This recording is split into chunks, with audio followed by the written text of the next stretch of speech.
This is Dolynny TV, ladies and gentlemen. Good Friday afternoon to you. My goodness, she's sunny. She's beautiful out there. And I've spent way too much time inside the house today, so we're gonna try and cure that after this video and go out and enjoy it because it doesn't seem like much is going to break this afternoon here in terms of Oilers news, and realistically, not much has broke today in terms of Oilers news outside of a 2-week, 3-week-old test positive of COVID-19 for Caleb Jones. And look at that, an Edmonton Oilers player tested positive, and the world didn't end. So we're good, we're dandy. Calm down a bit, and let's just keep moving forward, right? 2-week-old news that becomes news today is not new news. It's old news that's just getting reported and realistically has zero impact at this point. It just goes to show the Oilers do know what they're doing, the NHL does know what they're doing, and we know how to move forward. So, let's move forward. Training camp today again. And of course, Dave Tippett speaking today again. Post-training camp day. What, 4 now? Oh my goodness, we've been on a lot of training camp days already. But key point, you know what? We talked about McLeod yesterday. A lot of intriguing things coming out of training camp. But what I'm really loving is the fact that Oilers media is so focused on absolutely everything else that goes into building a winning team, right? Obviously, yes, you're going to have your McDavid Draisaitl articles every single day. That's the way it goes. That's the way it works. Don't worry about it.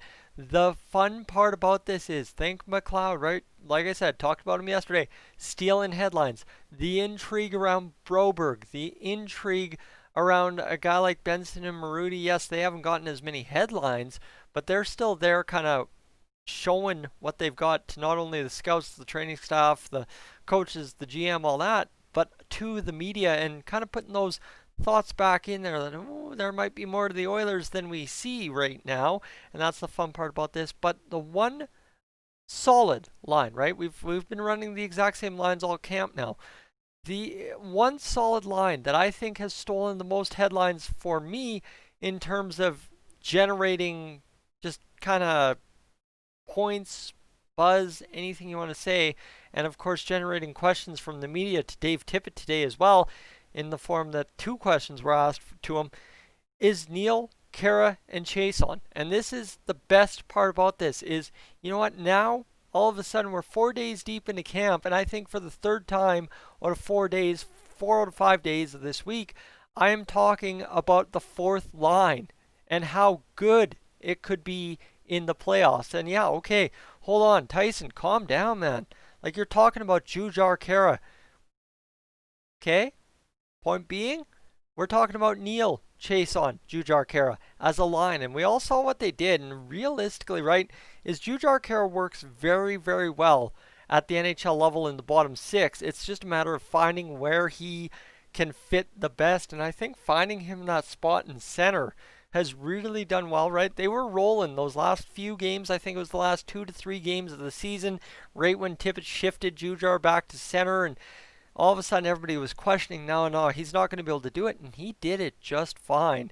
But the factor here is that Jujhar Khaira doesn't have playoff experience, but you're putting him on a line with guys that know how to play the heavy playoff hockey. Just for instance, a guy like James Neal has 104 games played in the NHL playoffs dating back to 2010, 2011. So that's pretty much a decade of playoff experience at the NHL level. The guy has not missed the playoffs since the turn of the 2010, right? Since 2010, the guy has not missed the playoffs once in his career. So that's an interesting fact there for you. And then Alex Chiasson, right? We've talked about that in terms of he's got playoff experience and all that, but he's also got a cup under his belt with the Washington Capitals.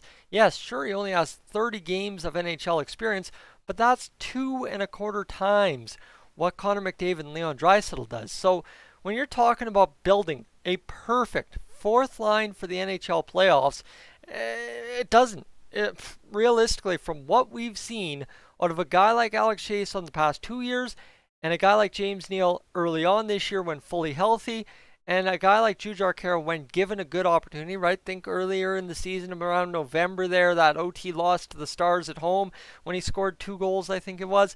when he's given a chance to play with good players that know how to play a style of hockey that fits Jujhar, and that's the tough part, right? Is Jujhar's not a guy that necessarily moves the needle by himself, but he can complement other guys if they know what to do with him, kind of deal, right? It's fit two puzzle pieces together that need each other instead of one needing the other. That's kind of how I'd break it down if you're trying to understand what I'm saying here. But Jujhar, right, fits with Ryan Nugent-Hopkins because Nuge knows how to find a guy in the spot for the shot.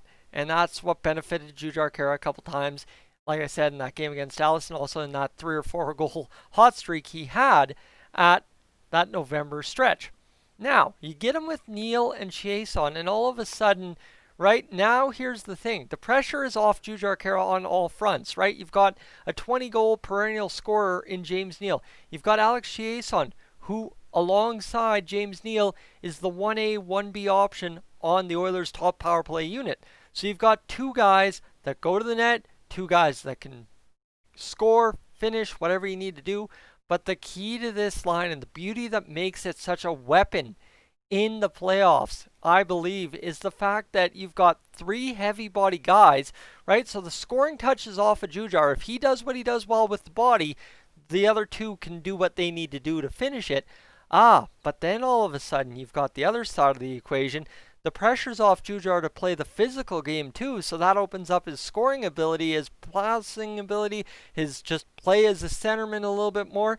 And all of a sudden, you've got Jujhar possibly playing the freest out of any point of his career, and it's in the playoffs. And I mean, you've seen what Jujhar does when he's feeling it, right? When Jujhar is feeling it, he's throwing hits, he's grinding along the boards, he's getting to the net, he's driving the net, he's causing chaos for other teams' defenders in their own zone. That's Jujhar. Big man, big, strong game in the offensive zone when he's on. And when you put off all the pressure, right? All the pressure is off him because you've got 134 games of combined playoff experience on both wings for Jujhar coming in as a playoff rookie. However, being around a team that was destined for the playoffs in 2016, 2017, all of a sudden, now, this deep into his NHL career, having stuck it out in a third line, fourth line, 13th, 14th forward role throughout the past few years, you've got Jujhar in the best place to succeed. And now, don't forget, you've got a fully healthy James Neal and a fully healthy Alex Chiasson who are going to get those power play reps. And you've got everything coming together perfectly to form a solid fourth line that you need them to do anything, they're going to be able to do it. That is the beautiful part of it. Don't forget, Jujhar penalty killer too, right? So you've got power play, penalty kill, power play lined up left, center, right. And that's awesome. Secondarily to that, all of it, secondarily to that is the fact that all these guys have multiple roles in the four-line lineup, right? Think about it. Alex Chiasson has played every single line. James Neal, same thing. Jujhar, other than playing with McDavid, which I don't think we've seen for more than maybe 20 minutes in his entire career, if that, Jujhar has played line 2 through 4 to the 13th, 14th forward every single time, every single season he's been in the NHL. We've seen Jujhar up and down between 2, 3, 4, 13, 14 in his career. So we've got guys on that fourth line that form a formidable trio, just like the Archibald Sheehan pair does on the third line or fourth line, 4A, 4B, whatever you want to call it. But now you've got playoff veterans mixed in with a big body that knows how to cause calamity when he's on his game, and you take the pressure off him in Jujhar by having those playoff veterans, and suddenly you've got things good to go. Now, I know there's been a lot of Jujhar praise, but James Neal, right, a guy who has had injury after injury or just a bunch at once, and was never able to fully recover from them this year, now is claiming to be fully healthy for the playoffs. Well, ladies and gentlemen, I'm sorry, you saw what a fully healthy and rested James Neal did at the start of the season. All those goals to start the year, oh man, I don't mind if we get them. Well, all of a sudden you got Alex Chiasson, right shot on there as well. So James Neal, Alex Chiasson banging around in for loose pucks around the net within that 15 feet zone, and then you've got Neal-Khaira going out there to strong side support or middle support, whatever he needs to do, and he's been more active as a center. Well, suddenly you got a line that, my friends, oh my God, both sides of my eyes are itchy. You've got a line that is going to go out there and just dominate the offensive zone if they get a matchup advantage. And from everything I've read online is the fact that this line should absolutely have the matchup advantage no matter what against the third and fourth line of the Chicago Blackhawks. Now imagine that. Throwing your 1A, 1B power play wingers on against the 3-4 guys because they're on your fourth line. And then you've got a big, strong guy like Neal-Khaira to help them funnel the puck to the net. And by all accounts, Neal-Khaira's been taking it to the net himself a lot lately. So you've got two guys that can bang it home on a rebound. Good night, ladies and gentlemen. This is as good as it is ever going to get for a playoff fourth line when it comes to the Edmonton Oilers in the past several years. I think realistically, right? You talk about the experience, you talk about the big bodies, you talk about the scoring touch, you talk about having a guy freed up to do whatever he wants to do to contribute because the other two guys are going to play their game their way because that's how they've done it all their career. And now Neal-Khaira can sit there as the centerman and say, you know what? Now it's time to find my spot in the lineup in the playoffs. And is that as a scoring fourth line center? Is that as a shutdown fourth line center grinding it out in the offensive zone, killing clock? Is that as the guy who big bodies the puck to the net and bangs in a rebound or two and the other guys pots him off an assist from There are so many ways this fourth line can hurt you this year. But here's the thing. End of the day, it's going to be a 4A, 4B situation like it was earlier this season with the Sheehan, Nygaard, Ennis, whatever you want to say, line, because I think that's where we're just not 100% sure how it all fits together. But whoever's with Sheehan and Archibald any given game, it's still 4A, 4B based on, I guess, what the NHL fans and scouts would evaluate as caliber of player. But end of the day, right, is I thought it was a weakness earlier in the year. You know, I was calling 4A, 4B. We didn't have a true third line. Now, you got a 4A, 4B that is probably a 3B, 3C.